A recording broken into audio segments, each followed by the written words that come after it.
Hey guys, welcome back to Maximum Automation. Today in this APM tutorial series, we're gonna see how to run your test using APM on an Android native app.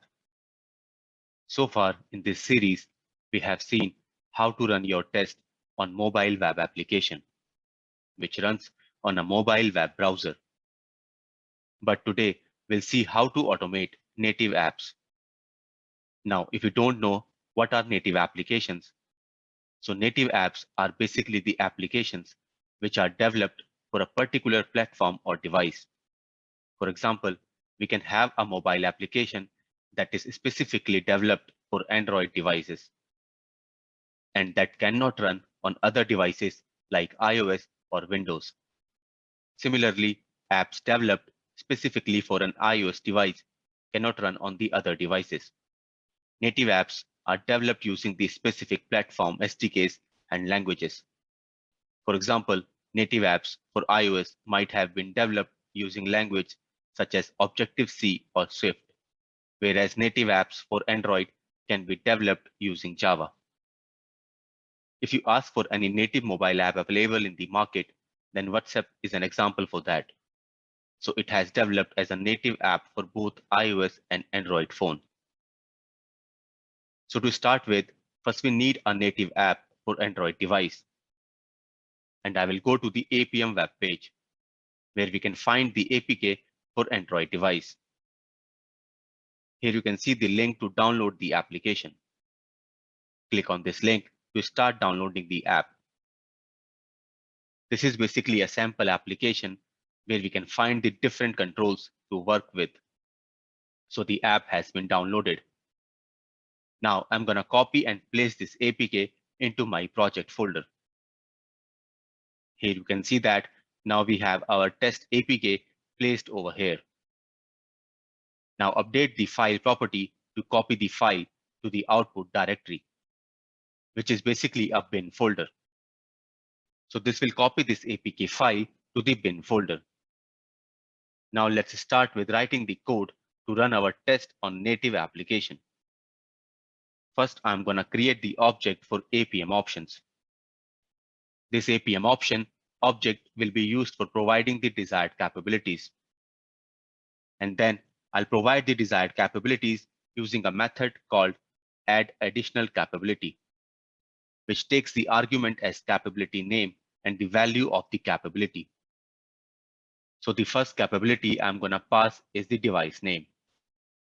And then I will provide the value for device name from the configuration file by using hooks.config.device_name.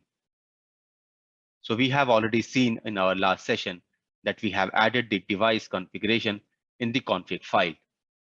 And then we can get the values from the config file itself. After that, I'll provide another capability for the platform name. And again, the value will be read from the config file. Then the next capability which I'm going to provide is platform version. After that, the next capability which we need to provide is the app which we want to install on the device and run the test on that. As you might know, when we executed our test on a web application, then we provided the capability named browser name to run the test on a mobile device browser. But now, as we want to run the test on a native application, so I'm going to provide the capability name as app. And then value will be the APK path of the application. As this APK is going to copy to the bin folder, so I'll provide the same path over here. And for that, I will type directory.get current directory. So this is going to return the path of the bin folder. And then provide the path separator followed by the APK name. So what this capability will do is it will install the application on the device each time we run our test. So when you are getting different builds of your application to test, then you can use this capability to install the app on each device where you want to run your test. So this will automatically do the installation for you.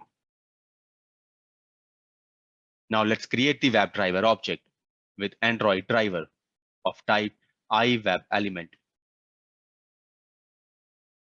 Here you can use the iMobile element, Android element, or iOS element instead of iWebElement.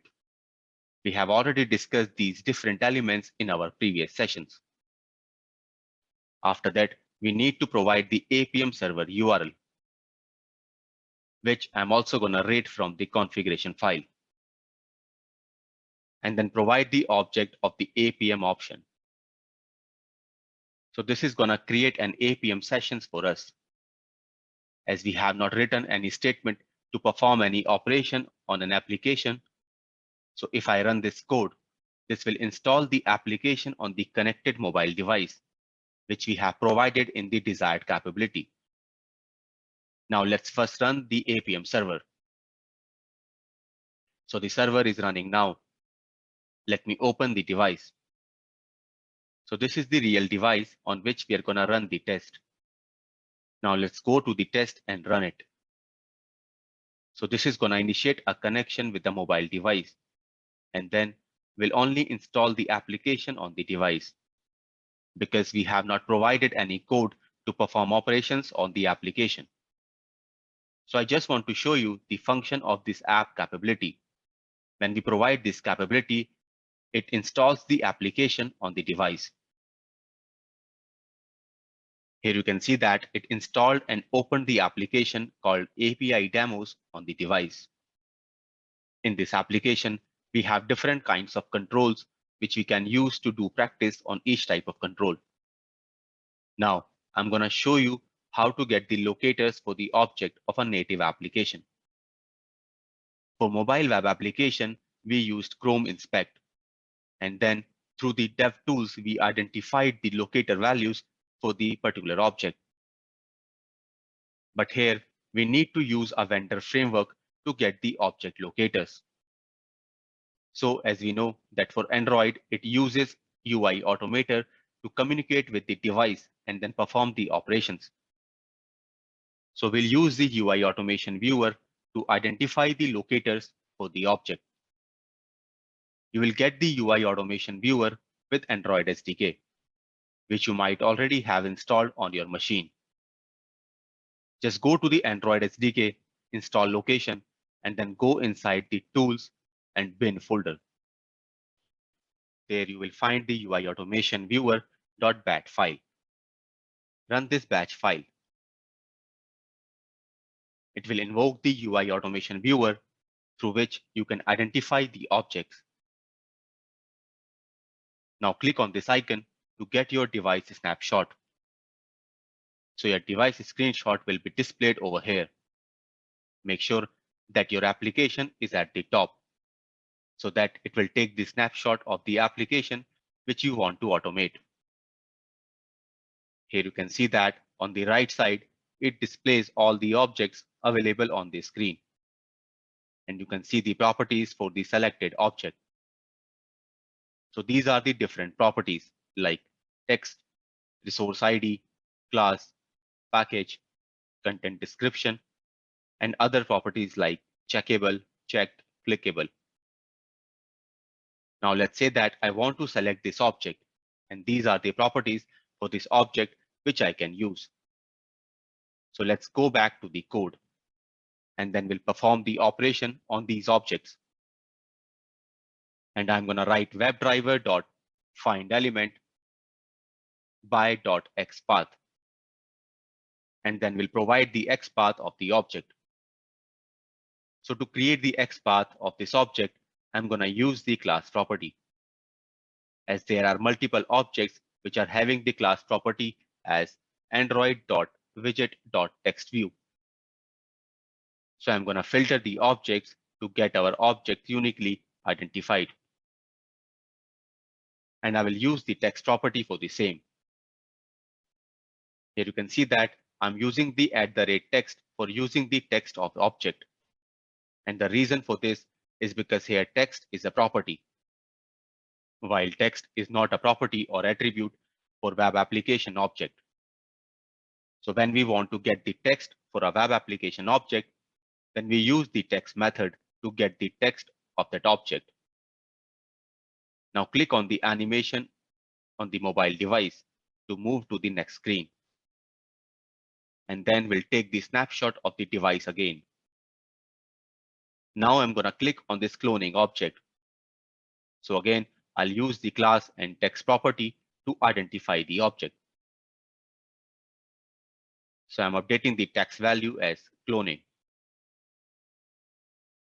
After that, click on cloning on the mobile device to move to the next screen.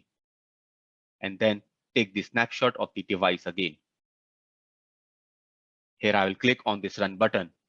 If I select this object, then we can see the properties with the class value is android.widget.button and the text value is run. So I'll update the property for the text box here. Now, if I run my test, it will click on the animation and then cloning. And finally, it will click on the run button to run the animation. So let's run the test to see it in action. Let me bring the device to the front so that we can see the execution on the device. Okay, so here the execution failed. Let me see the reason for that. Here it says that no such element is found. Okay, and the reason why it failed is because we have provided the incorrect XPath. I forgot to put the property value under single quotes. So let's add the single quotes for each XPath. And now I'll run the test again. So the application has been invoked and you can see that the test is running. And here it clicked on the run button to start the animation. So this is how we can run the test on an application. Also, in case you don't want to install the application again and want to run the test on an already installed application. So in that case, we can comment this app capability. And then we have to provide other capabilities. So the first capability is app package. And the other capability which we need to provide is app activity. APM needs to know the package and activity names in order to properly initialize the application under test. This information needs to be provided in driver capabilities. App package is basically the identifier of the application package, while the app activity is the name of the main application activity. All these capabilities are optional. If they are not set explicitly, then APM tries to auto-detect them by reading their values from the APK manifest, which we provided by the app capability. So we need to provide the app package and activity for the app which we want to automate. If we are not providing the app capability, now you must be wondering how to get the app package and app activity. So to get the details, open the command prompt as an administrator and then type the command adb shell dump sys window space pipe sign space find m current focus and then press enter. Make sure that before pressing the enter, you have opened the application on your device, as this command will return the values for the app which is currently on focus. Here the first value is app package and the second value is app activity. Copy the value for app package and then provide it against the app package capability. Similarly, copy the value for app activity and then pass it against the app activity capability. Now, if I run my test again, so it will launch the application which is already available on the device based on the capability provided for app package and app activity. Here you can see that the test is running again on the desired application. So this is how you can run your test on an Android application. Thank you for watching. Please like and subscribe to the channel.